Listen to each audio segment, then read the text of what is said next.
ಇದ್ದು ಇಲ್ಲದಂತಾದ ತ್ಯಾಜ್ಯ ವಿಲೇವಾರಿ ಘಟಕ, ನಗರಸಭೆಯ ನಿರ್ಲಕ್ಷ್ಯ. ತ್ಯಾಜ್ಯ ವಿಲೇವಾರಿ ಘಟಕದಲ್ಲಿ ಕಸದ ಬೆಟ್ಟ.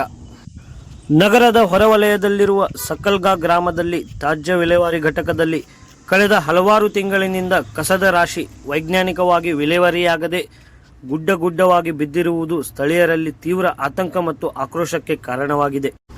ಪ್ರತಿದಿನ ನಗರದಿಂದ ಸಾಗಿಸುವ ಹಸಿ ಮತ್ತು ಒಣಕಸವನ್ನು ಸಮರ್ಪಕವಾಗಿ ವಿಂಗಡಿಸಿ ಸಂಸ್ಕರಿಸಿದ ಪರಿಣಾಮ ಇದೀಗ ಘಟಕವೇ ಕಸದ ಬೆಟ್ಟದಂತಾಗಿದ್ದು ದುರ್ವಾಸನೆ ಸೂಸುತ್ತಿದೆ.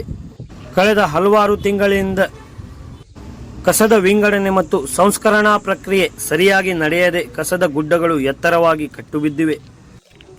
ಕಸವನ್ನು ವೈಜ್ಞಾನಿಕವಾಗಿ ಪರಿಸರಕ್ಕೆ ಹಾನಿಯಾಗದ ರೀತಿಯಲ್ಲಿ ವಿಲೇವಾರಿ ಮಾಡುವುದರ ಮೂಲಕ ಕಸದಿಂದ ರಸ ತೆಗೆದು ಲಾಭ ಮಾಡಿಕೊಳ್ಳುವ ಯೋಜನೆ ಇಲ್ಲಿ ಸಂಪೂರ್ಣ ವ್ಯರ್ಥವಾಗಿದೆ. ವಿಲೇವಾರಿ ಘಟಕ ಕೇವಲ ಆಟಕ್ಕುಂಟು ಲೆಕ್ಕಕ್ಕಿಲ್ಲದಂತಾಗಿದೆ.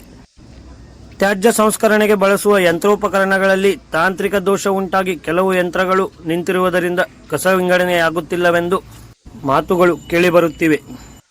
ತ್ಯಾಜ್ಯ ವಿಲೇವಾರಿ ಘಟಕದಲ್ಲಿ ಯಾವುದೇ ನಗರಸಭೆಯ ಅಧಿಕಾರಿಗಳು ಉಪಸ್ಥಿತರಿದ್ದು ನಿರ್ವಹಣೆ ಮಾಡುವ ಕೆಲಸವನ್ನು ಮಾಡುತ್ತಿಲ್ಲವೆಂದು ಸಾರ್ವಜನಿಕರು ದೂರಿದ್ದಾರೆ. ಪ್ರತಿ ತಿಂಗಳು ಸಿಬ್ಬಂದಿ ವೇತನ ಹಾಗೂ ಘಟಕದ ನಿರ್ವಹಣೆ ಹೆಸರಲ್ಲಿ ಹಣ ಸುರಿಯಲಾಗುತ್ತಿದೆ. ಪ್ರತಿ ವರ್ಷ ತ್ಯಾಜ್ಯ ವಿಲೇವಾರಿಗೆ ನಿರ್ವಹಣೆಗೆ ಲಕ್ಷಾಂತರ ರೂಪಾಯಿ ಹಣವನ್ನು ನಗರಸಭೆ ಖರ್ಚು ಮಾಡಿದ್ದರೂ ಕಸ ಮಾತ್ರ ವಿಲೇವಾರಿಯಾಗದೆ ಹಾಗೆ ಉಳಿದಿದೆ. ಕಸ ವಿಂಗಡಣೆಯ ಯಂತ್ರೋಪಕರಣಗಳನ್ನು ರಿಪೇರಿ ಮಾಡದೆ ಯಾವುದಕ್ಕೆ ಹಣವನ್ನು ಬಳಸಿದ್ದಾರೆ ಎಂಬ ಪ್ರಶ್ನೆ ಸಾರ್ವಜನಿಕರದಾಗಿದೆ. ಇದಕ್ಕೆ ಸಂಬಂಧಿಸಿದ ಅಧಿಕಾರಿಗಳು ಗಾಢ ನಿದ್ರೆಯಿಂದ ಹೊರಬಂದು ಪರಿಸರ ಮತ್ತು ಸಾರ್ವಜನಿಕ ಆರೋಗ್ಯದ ಹಿತದೃಷ್ಟಿಯಿಂದ ತಕ್ಷಣ ಕಸದ ರಾಶಿ ತೆರವುಗೊಳಿಸಿ ದೈನಂದಿನ ತ್ಯಾಜ್ಯ ವಿಂಗಡಣೆ ಕೈಗೊಳ್ಳಬೇಕೆಂದು ಸಾರ್ವಜನಿಕರು ಒತ್ತಾಯಿಸಿದ್ದಾರೆ.